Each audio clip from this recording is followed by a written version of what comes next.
পৃথিবীর সবথেকে আশ্চর্যজনক ভয়ঙ্কর সামুদ্রিক স্থান the legend of Bermuda Triangle. Bermuda ট্রায়াঙ্গেলকে নিয়ে লেখা হয়েছে অসংখ্য বই, অসংখ্য আর্টিকেল। কথিত আছে বারমুডা ট্রায়াঙ্গেলের ভিতর থেকে কোনো প্লেন বা জাহাজ একবার যদি প্রবেশ করে তা চিরকালের জন্য নিঃশেষ হয়ে যায়। বারমুডা ট্রায়াঙ্গেলের উপস্থিতি বিংশ শতাব্দীতে হলেও এর প্রথম উপস্থিতি টের পাওয়া যায় পঞ্চদশ শতাব্দীতে। 1492 সালের সেপ্টেম্বর মাসে ক্রিস্টোফার কলম্বাস তার প্রথম ট্রান্সলেটিং ভয়েজে 3 ধরনের মিস্টেরিয়াস ইভেন্ট লক্ষ্য করেন।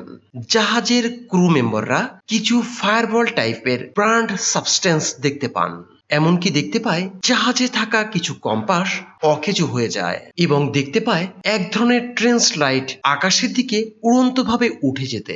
একে আপনারা কি বলবেন? ভুতুড়ে কোনো কাণ্ড নাকি প্রাকৃতিক বিস্ময়?